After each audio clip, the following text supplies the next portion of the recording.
안녕하세요. 엄브렐라 리서치의 데니입니다. 데니의 주말 인사이트 시작하도록 하겠습니다.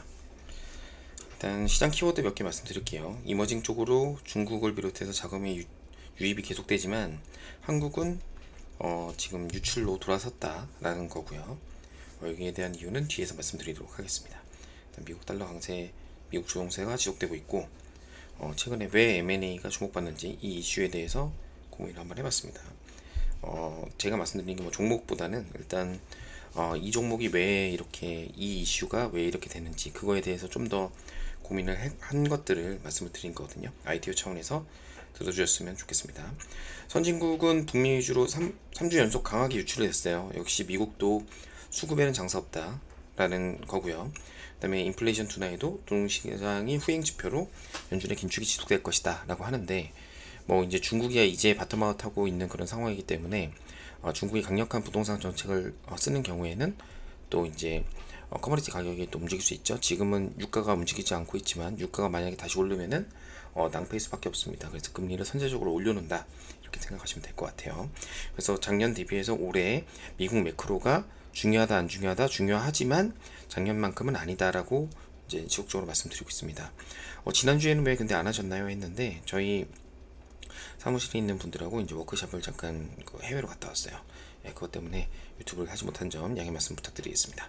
한국이 보면 전주 대비해서 혼자 이머징 인플로우가 빠졌습니다. 그러면 중국하고 인도 쪽은 들어오고 있는데 중국 인도 들어왔죠. 중국 인도 들어오고 있는데 왜 우리만 이렇게 빠지고 있나요? 라고 한 거는 우리가 많이 올랐기 때문이에요. 네. 중국 인도보다 많이 올랐기 때문이다 라고 하는 거고요. 그래서 한국은 2020 2월 16일부터 22일 사이에 순유출로 전환이 됐습니다. 그래서 1개월 수익률을 보면은 코스닥, 대만, 코스피 믿기진 않죠. 저희가 코스닥, 대만, 코스피, 필라델피아 반도체 저희가 미국보다도 많이 올랐어요. 코스닥이 2차전지 때문에. 그러면 일단 아웃퍼폼이 많이 됐다는 얘기죠. 그러니까 이제 가격 메리트가 없어지니까 이머징 쪽에서 좀 덜 오른 곳을 찾다 보니 중국 인도를 선호할 수밖에 없고 중국 인도 대비해서 한국이 아웃퍼폼했기 때문에 이쪽으로는 수급이 조금 덜 들어오는 그런 상황이다. 그래서 이번 주에 돈이 안 들어오는 건 아니지만 어찌됐든 이쪽으로 한국으로 들어오는 게 주춤한다. 2주째 주춤하고 있다라는 게 특징입니다. 그러니까 삼성전자 하이닉스가 치고 못 올라가고 있는 그런 상황이죠. 그래서 지금 보면 코스피 외국인 주간 순매수, 코스닥 외국인 주간 순매수를 보면은 코스닥 같은 경우는 1, 2, 3, 4, 5주 만에 이제 순매도로 돌아섰죠. 이미 2천억 정도 팔았고요. 외국인 같은 경우에는 연초 대비해서 계속 순매수였었던 이런 코스피의 순매수세가 많이 줄어들고 있습니다. 여기 줄어든 이유에 대해서는 먼저 오른 것도 있고 이머징 자금의 다른 언더밸류된 자산들이 있다라는 거 이외에도 지수의 상승률이 이제 환율 문제도 있는 것 같아요. 뒤에서 말씀을 드리기 전에 미리 말씀을 드릴게요. 이 원달러 환율을 역상으로 한 겁니다. 그러니까 여기 이렇게 빠질수록 환율이 오른다고 보시면 되는데 약세로 가는 거죠. 원화가 약세로 가면 당연히 지수는 빠지게 될 수밖에 없습니다. 그래서 원화 약세 구간에 지수가 같이 빠졌었고요. 물론 수출이 다시 증가하면 올라갈 수는 있습니다만 지금은 그런 상황이 아닌 거죠. 그래서 지금 보면 지수가 버티는 것보다는 아무래도 환율이 먼저 약세로 돌아섰다. 그럼 지수가 외국인들이 안 살 가능성이 조금씩 올라가고 있다라는 거죠. 그래서 1, 2월 달에 좋았던 분들은 어느 정도 수익을 챙겨놓고 관망의 자세로 보시면 될 것 같고 코스닥 역시 외국인이 여기서 강하게 샀거든요. 사자마자 최근에 지난주에 급격하게 매도를 했는데 지수는 안 빠졌어요. 왜냐면 사람들이 오른 기대감이 있기 때문에 신용이 올라가면서 이제 어떻게 보면 빠질 때 저가 매수로 들어오는 그런 모습이 나오는데 어찌됐든 지금은 수급적으로는 그렇게 좋은 모습은 아니다 라고 보시면 될 것 같아요. 그 얘기를 제가 여기다 써놓은 거고요. 뒤에 다시 한번 말씀드리도록 하겠습니다. 그 다음에 개인 고버스 순매수세가 주춤되면서 이제 지수가 어떻게 상승이 제한될 가능성이 높다라는 내용들이 좀 되고 있어요. 하지만 퀀트 RSI상 코스피가 80, 90에 있는 것도 아니고 코스닥도 80, 90에 있는 게 아니기 때문에 막 급락보다는 그냥 계속 이렇게 스물스물 쉬지 않을까 생각이 듭니다. 꼭 이렇게 얘기하면 꼭 다음 주에 반등이 세게 나오죠. 그러니까 이제 시장을 예측한다는 것 자체가 의미가 없어요. 그냥 아이디어 차원에서 말씀드린 거기 때문에 이슈 점검 중에 이제 제가 이제 일주일에 하나씩 아이디어를 좀 도출하려고 노력을 하고 있는데, 어, 이제 M&A, 사실 제가 M&A 같은 거, 현직에 있을 때 뭐 해서 제 그대로 먹어본 적이 별로 없었던 것 같아요. 잘 되면 상한가, 안 되면 하한가 두 방. 왜냐면 안 되면 계속 사기 때문에. 그만큼 M&A 정보나 이런 것들로 주가가 퍼포먼스 되는 경우가 별로 없었는데, 이번 정부, 이게 정부 정책하고 좀 M&A가 관련된 주식들이 잘 움직이는 게 자본시장 선진화와 연관이 있다는 걸 설명드리고 싶어서 여기다 넣었습니다. 그래서 상장사 M&A 때 이제 잔여 지분을 의무로 공개 매수하는 제도를 재도입하려고 해요. IMF 때 없어졌거든요. 근데 이제 정부는 자본시장 선진화를 국정과제로 선정했기 때문에 2024년도에 도입을 한다고 해요. 이 24년 도입이 의미가 좀 있죠. 왜냐하면 24년 도입이면 M&A 언제 많이 해야 됩니까? 23년 많이 해야죠. 그럼 M&A 해서 24년도 전까지 이 프로세스를 어느 정도 해놔야 되는 거잖아요. 예를 들어서 이게 지금 뭐 초기에 주식 매수 청구권을 발휘할 때가 시작하는 건지, 아니면 그런 법제화나 어떤 규제나 이런 것들이 정해지지 않았기 때문에 가급적이면 연말까지 다 끝내는 게 좋습니다. 그렇게 되면 어떻게 될까요? 23년도 상반기에 M&A가 많이 나올 수밖에 없어요. 그래서 제가 생각할 때는 SM이라든지 아니면 제주은행이라든지 이런 게 계속 이슈가 될 수밖에 없다. 걷다가 2023년 상반기는 어떤 게 있습니까? 상반기는 실적이 1분기까지는 모호하죠. 실적이 1분기까지 모호. 그러니까 1분기에 M&A주가 아웃퍼폼할 수밖에 없다라는 거죠. 그래서 이런 부분이 뭐 저희가 SM이라든지 아니면 제주은행이라든지 아니면 이런 종목군들이 움직였을 때, 이거 뭐 M&A 이거 해서 뭐 펀더멘탈 변하는 거 아닌데 뭐 돈 뭐 주가가 되겠어? 라는 이런 생각은 조금 넣어두셔도 된다라고 말씀을 드리고 싶어요. 이미 뭐 제주은행 같은 경우 대시세가 낮기 때문에 이게 뭐 좋다 안 좋다를 떠나서 이제 이런 이유가 있기 때문에 앞으로 이런 쪽이 또 만약에 실적이 명확하게 도는 게 아니라면 이쪽으로 저희가 포트폴리오 중에 하나는 가져가야 되는 건가, 아니면 뭔가 얘기를 듣고 주식을 매매하시거나 아니면 포트폴리오 편입하시는 분들은 예전처럼 야 그거 뭐 M&A 뭐 돼? 이렇게 해서는 이렇게 무시하면 안 되는 상황이다 라는 거를 말씀드리고 싶어요. 디테일한 내용을 좀 살펴보면, 대주주가 아닌 제3자가 상장 기업 주식의 25%를 매입하려면 의무적으로 50% 1주를 공개 매수하도록 규제한다는 겁니다. 그러면 경영권 변경 지분 포함해서 예를 들어서 30%의 보통 경영권 분쟁의 30%를 하면은 추가로 20% 그 다음에 플러스 1주를 공개 매수를 해야 된다는 거죠.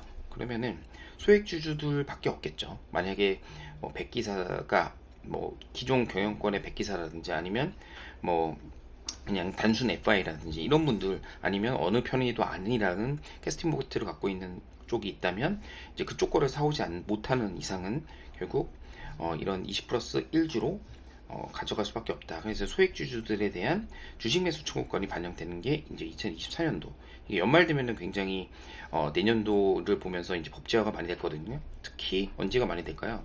10월 달에 많이 되겠죠. 이때 M&A주를 하면 안 됩니다. 예, 왜 그러냐면 올해 반영을 먼저 한 거죠. 내년도에 올해 가을부터 개정돼서 내년도에 될 거를 가정해서 한 거기 때문에 이게 그때 좋다. 뭐 그때 뭐 지배구조 이슈나 M&A 관련 펀드에다 돈을 넣었다. 이런 우를 범하시면 안 됩니다. 항상 시장은 먼저 반영되기 때문이에요.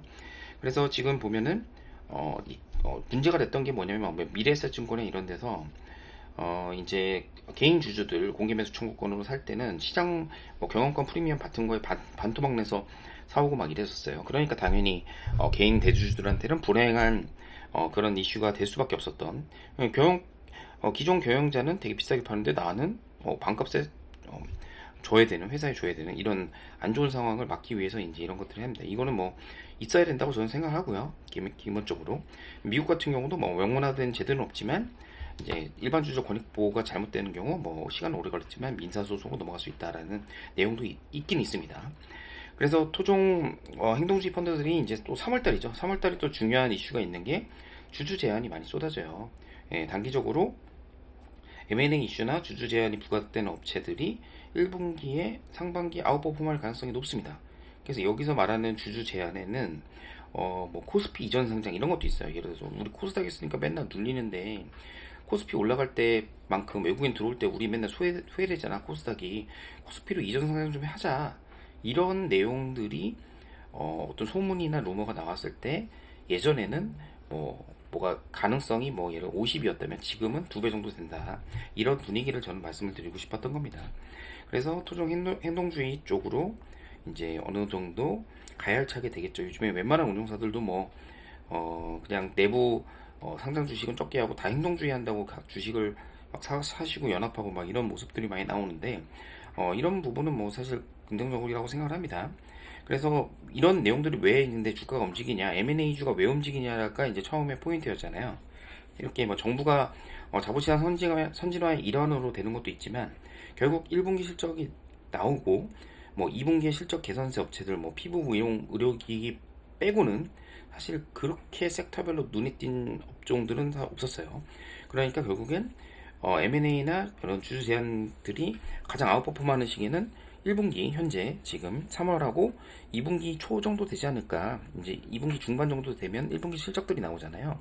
그래서 1분기 대비해서 2분기로 QOQ로 올라가는 애들, 진퉁이 애들 빼고는 이제 어느 정도 M&A 이슈가 계속 아웃퍼폼하지 않을까. 뭐 길게는 뭐 4월 중순까지. 그러니까 지금 거의 2월 말 다 됐는데 3월 4월에는 이런 쪽 이슈들도 너무 나쁘게 볼 건 없다.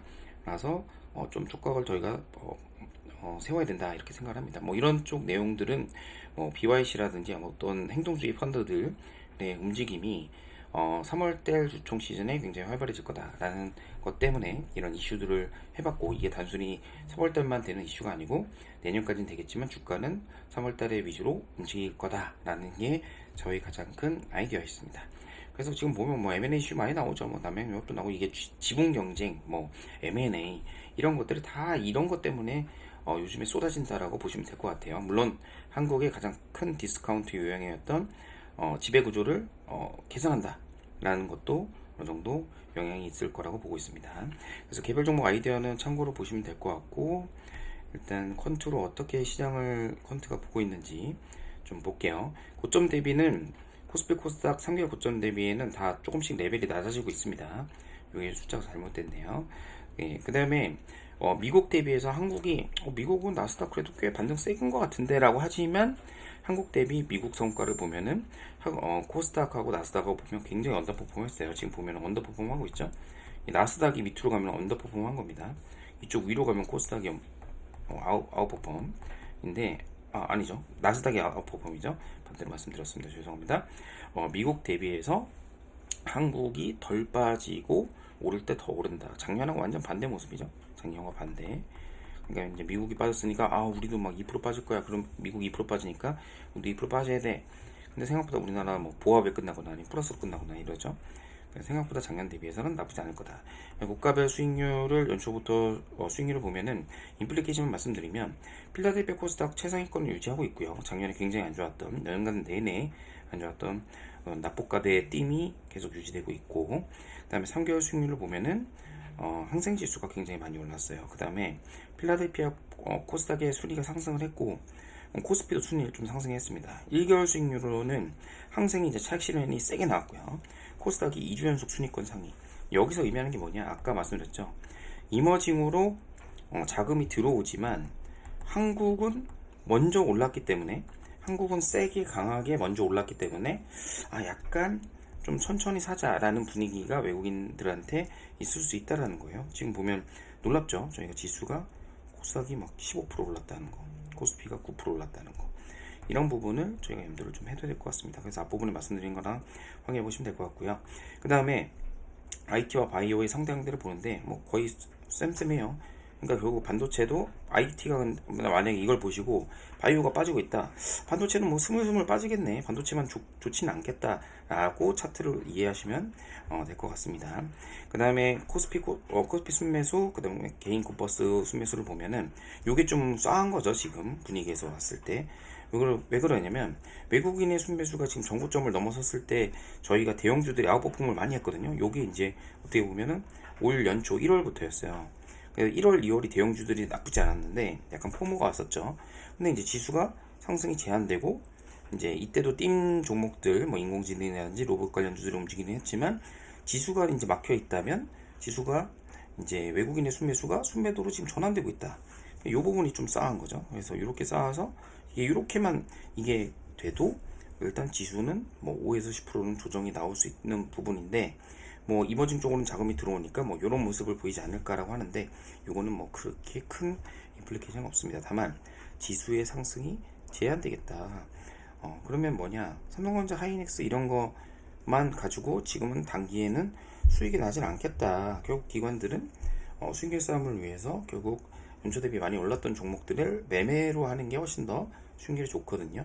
이제 투자보다는 매매 영역으로 갈 가능성이 높겠다. 예를 들어서 다음 주부터 MWC에서 뭐 나온다. 그러면 인공지능 뉴스 나오면 인공지능 사고, 로봇 뉴스 나오면 로봇 사고, 뭐 이렇게 움직이는 단기 시황에 움직일 수밖에 없는 그런 것이라고 보면 될 것 같고, 그 다음에 이제 개인 코퍼스가 좀 무섭죠. 개인 코퍼스가 반대인데, 왜냐면 개인 코퍼스가 이렇게 사는 동안에 계속 샀거든요. 계속 사서 이제 마이너스예요. 마이너스인데 지금 로스컷이 나오고 있습니다. 그래서 요게 개인 코퍼스가 이렇게 빠지면 지수도 같이 빠질 수 있다라는 거. 네, 그래서 요거는 제가 중요한 차트이기 때문에 앞전에서 보여줬고, 외국인의 선물도 이제 고점이 계속 낮아지고 있어요. 이렇게 낮아지고 있다는 점. 요런 게 이제 제가 이제 레벨 업 할 수 있지 않을까 해서 요 정도 2400도 못 가보고 이제 지금 그 지수의 고점이 내려앉고 있다라는 점. 그다음에 코스닥도 외국인이 갑자기 일주일 사이에 팔기 시작했다. 뭐 다시 순매수 할 수 있습니다만, 그다음에 삼성전자도 개인이 이제 누적 순매수가 이렇게 슬로우 되니까 주가도 뭐 스물스물 오르다가 빠지다가 뭐 이러면서 계속 보합인 상태. 네, 요 정도입니다. 네, 그 다음에 원달러는 아까 제가 중요한 건 말씀드렸고, 이제 여기서 저희가 봐야 되는 거는 유가가 좁은 박스권을 유지하고 있고, 이제 미국하고 미국 달러, 그 다음에 미국 10년물이 정고점을 탈환했다라는 점, 이 부분이 조금 봐야 될 것 같아요. 10년물 금리가 정고점 여기를 넘어섰죠. 그 다음에 여기를 뚫고 올라가면 이제 어떤 얘기가 나오냐, 우리 금리 인상 계속해야 된다, 이런 얘기가 나오면 이머징 발작이 또 나오고, 이머징 발작이 나오면 ETF나 아니면 어떤 롱머니들의 자금이 안 들어오고, 롱머니 자금이 안 들어오면 지수는 빠집니다. 네. 그러면 뭐 3월, 2월, 3월 조정이냐 라는 이런 얘기가 또 나올 수 있겠죠. 근데 지금은 EPS의 어떤 개선세가 크지 않기 때문에 결국 반도체가 EPS의 3분의 1을 차지하고 있는데, 1분기도 지금 재고자산 어떤 평가손실 이런 것들 때문에 조단위 적자를 지금 얘기를 하고 있거든요. 그렇게 되면 당연히 파방은 없는 겁니다. EPS가 없는데 외국인 수급만으로 지금 왔다 갔다 하고 있는 그런 어려운 상황이다 라고 보시면 될 것 같아요. 게다가 호주달러도 조정을 이렇게 보이고 있다 라는 점은, 이제 원달러가 이제 환으로 좀 터질 것 같으면 이제 안 사는 거죠. 약세로 돌아서 쓴 지 2-3주 됐습니다. 그리고 철강 같은 경우도 지금 오르고는 있는데, 뭐 주간으로 보니까 외국인은 오히려 팔더라고요. 뭐 예전 같지 않은 것 같습니다. 시크릿컬도. 네. 그래서 이런 내용들을 좀 보실 것 같고, 제약바이오도 이런 영향이 있어서 당연히 금리 인상기에 가장 언더퍼폼 그런 중이다. 그래서 뭐 삼성전자가 많이 좋아하시지만 개별 종목 이슈로만 대응을 하셔야 될 것 같다라는 게 생각이고요. 그다음에 RSI 모델 굉장히 어중뛰어요. 사실 이게 2레벨이면 쇼츠됩니다. 2레벨이면 쇼츠됩니다 하는데 요거 다 중간에 걸쳐 있죠. 그러니까 요거는 어디든지 위로 튈 수도 있고 아래로 튈 수도 있기 때문에 지금은 예측하기는 좀 어려운 그런 부분이다. RSI는 임플리케이션 없다 라고 보시면 될 것 같습니다. 그럼 오랜만에 이거 찍으려니까 뭐 쉽지 않네요. 올해는 좀 더 다양한 커리큘럼, 오프라인 세미나 등으로 좀 해보려고 이제 얘기를 좀 하려고 하고 있는데, 아무래도 제가 이제 기업들하고 친하다 보니까 이제 바텀업으로 하는 장이 왔을 때 그때 좀 열려고 합니다. 아무래도 여름 정도가 되지 않을까 싶은데요. 1분기 실적을 보고 스케줄을 잡도록 하겠습니다. 이상입니다. 엄브렐라 리서치의 데니였습니다. 감사합니다.